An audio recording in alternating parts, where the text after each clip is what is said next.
নিরপরাধ কেউ মামলার আসামি হলেও এতে ভয়ের কোনো কারণ নেই বলে মন্তব্য করেছেন বাংলাদেশ পুলিশের মহাপরিদর্শক মোহাম্মদ মইনুল ইসলাম। 28 সেপ্টেম্বর সন্ধ্যায় চট্টগ্রাম মেট্রোপলিটন পুলিশের সম্মেলন কক্ষে সাংবাদিকদের সঙ্গে এক মতবিনিময় সভায় তিনি এসব মন্তব্য করেন। মামলার ক্ষেত্রে সরাসরি আমাদের ভূমিকা রাখার সুযোগ নেই বলে জানিয়েছেন পুলিশ মহাপরিদর্শক।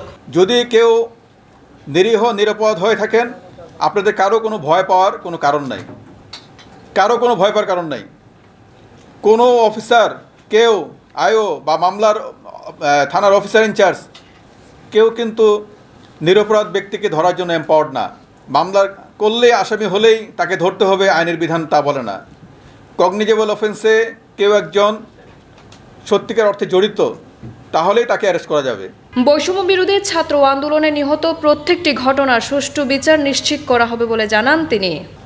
আমাদের যে সকল সদস্য এবং ছাত্র জনতার যে সকল জনতার অংশ যারা এই আন্দোলনে শহীদ হয়েছে, প্রত্যেকটি মৃত্যুর ঘটনা বিচার করা হবে, তদন্ত করা হবে। আপনারা জানেন যে ইতিমধ্যে একটি ফ্যাক্ট ফাইন্ডিং মিশন জাতিসংঘের তারা কিন্তু কাজ করছে।